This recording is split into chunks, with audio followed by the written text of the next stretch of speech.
안녕하세요. 이코노미스트 홍춘욱입니다. 2019년을 마무리하고 2020년을 전망해보는 특집 코너의 두 번째 시간, 바로 2020년 한국경제 전망 코너를 만들어 보았습니다. 지난 시간에서 미국 금융경제 환경이 2019년보다 2020년이 더 우호적이다라고 말씀을 드린 바 있었는데요. 올해 우리 경제 상당히 어려웠었지만 2020년에는 희망을 갖게 되는 부분이라고도 볼 수 있겠습니다. 자, 2020년을 앞두고 우리 경제 최대의 화두는 무엇일까요? 네, 그림에 나와 있는 것처럼 디플레이션 압력이라고 말씀을 드릴 수가 있겠습니다. 소비자 물가 상승률이 파란 선, 그리고 빨간 선이 한국은행의 정책금리가 되겠는데요. 지난 9월과 10월 두 차례에 걸쳐서 한국의 소비자 물가 상승률이 마이너스.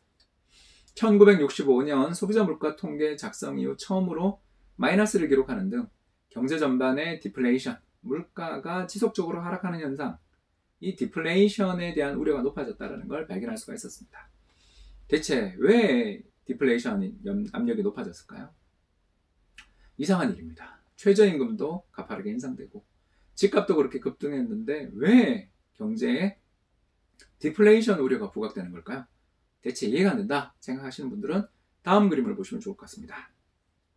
다음 그림은 우리나라의 GDP 갭, 다시 말씀드려서 경제가 가지고 있는 생산 캐파, 잠재 GDP라고 하죠. 잠재 GDP 수준과 그리고 실제적으로 달성한 실제 GDP의 차이를 표현한 것인데, GDP 갭이 이 그림에서는 빨간 선으로 표시되어 있죠. 빨간 선으로 표시되어 있는 GDP 갭이 마이너스를 가게 되면 경제 전체의 유휴 설비, 다시 말해서 생산 캐파 대비해서 실제적으로 팔린 물건의 양이 적다. 재고가 남아돌고 생산 설비가 남아돌고 사람이 남아도는 상황이다 라고 말씀드릴 수 있겠습니다. 그리고 검정선은 소비자 물가 상승률이 되겠는데요. 소비자 물가는 GDP 갭이 플러스로 갈 때, 경기가 과열될 때, 잠재 GDP 수준보다 실제 달성한 GDP 수준이 높아질 때는 물가가 상승하고, 반대로 GDP 갭이 마이너스를 가게 될 때, 생산 캐파가 남아돌 때는 물가 상승률이 둔화되는 걸 발견할 수가 있습니다. 이런 관계를 놓고 본다면 지난 2012-13년부터 한국 경제는 마이너스의 GDP 갭, 생산 설비가 남아돌기 시작한 지 12, 13, 14, 15, 16, 17, 18, 19 벌써 8년을 넘어 9년까지 진행하고 있다는 걸 알 수 있습니다. 결국 우리 경제는 지난 7, 8년 동안 경기가 생각보다 안 좋았고, 이 과정에서 물가 상승 압력은 지속적으로 둔화되어 오다 드디어 2019년에 부각되었다, 또는 문제가 터져나오는 상황이 됐다라고 볼 수 있겠습니다. 자, 이 대목에서 한 가지 궁금증이 제기됩니다. 우리나라 왜 이렇게 경기가 침체돼서 GDP 갭이 마이너스가 됐어요? 여러 이유가 있습니다.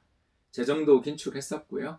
더 나아가서 우리나라 시장이 여러 가지 지표들에 의해서 경제가 운용되는데, 그 중에 GDP에서 상당히 큰 비중을 차지하는 건설 투자, 15에서 한 20% 차지하는데, 이 건설 투자가 지난 12, 13년 이후부터 계속 부진했던 것도 영향을 미쳤겠습니다. 그러나 이런 여러 요인들 중에서 가장 압도적 영향을 미친 것은 수출이었다라고 말씀을 드릴 수 있겠습니다. 2010년, 11년을 고비로 해서 한국의 수출은 내내 부진했고요. 2016, 17년만 잠깐 반짝 회복된 다음 다시 2018년부터 한국 수출이 마이너스로 돌아선 게 우리 경제의 성장 탄력을 둔화시켰다.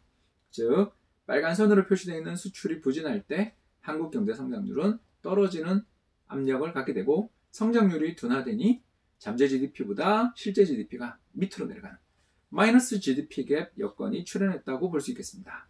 자, 그러면 우리나라 수출 어떻게 될 것인가? 네, 선진국 경기에 달려있다. 몇 차례 말씀드린 바 있죠. 그래서 파란 선으로 표시되어 있는 미국의 산업 생산이 늘어날 때 빨간 선으로 표시된 한국 수출은 좋아집니다. 반대로 한국은 미국의 산업 생산이 둔화되는 등 미국의 기업들이 수요가 둔화됐고 생산을 줄이려고 할 때마다 부품이나 원자재 공급처인 한국 등 신흥국 경제가 어려워지면서 수출 증가율이 둔화되는 것을 발견할 수가 있습니다. 이걸 제가 여러 차례 표현하면서 채찍 효과라고 했습니다. 선진국 소비자 생산자들의 사소한 기호 변화도 공급 사슬망의 끝부분에 위치하고 있는 기업들, 국가에는 큰 충격으로 다가오는 현상이 공급 사슬망의 채찍 효과라고 말씀을 드릴 수 있겠는데요. 이거에 우리나라가 정면으로 맞닥뜨려 있다고 볼 수 있겠습니다.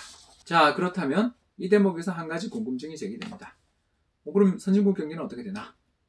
네, 지난 시간에 말씀드린 것처럼 미 연준의 실질 정책 금리가 인하되는 가운데 미국 경제 성장률 전망들이 다소나마 개선되고 있다는 점을 잊어서는 안 될 것 같습니다. 빨간 선으로 표시되어 있는 것은 미국의 실질 정책 금리, 그리고 파란 선으로 표시되어 있는 것은 미국의 GDP 성장률인데 최근 한 20여 년간을 살펴보시면 미국의 실질 정책 금리가 마이너스를 깊게 파면 팔수록 그 뒤 한 1, 2분기 있다 미국 경제 성장률이 회복되는 걸 발견할 수가 있습니다. 이런 점들을 놓고 본다면 2020년 한국의 수출 환경은 좀 개선된다, 이렇게 봐야 되지 않을까 생각되고요. 마지막으로 여기에 수출 전망이 개선된 데다가 2018년, 19년을까지만 해도 한국은행이 금리 인상을 계속 해왔습니다만 19년 7월부터 한국은행의 금리 인하가 2차례나 진행됐고요. 여기에 정부가 2020년 예산안을 확장적으로 편성하고 이걸 또 국회가 통과를 시켜줬습니다. 그래서 2019년 대비 2020년 우리나라 새 정부 지출이 9% 이상 늘어나는 확장적 예산 편성이 결정된 만큼 우리 경제 전체로 본다면 2019년보다는 2020년 성장률이 다소나마 회복되는 해가 되지 않을까 생각됩니다만 그 탄력의 속도는 그렇게 가파르지는 못하지 않겠나? 왜냐?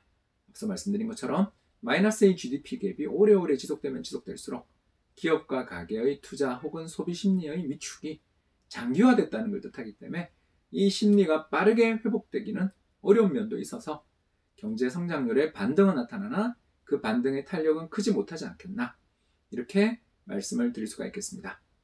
지금까지 시청해주셔서 대단히 감사합니다.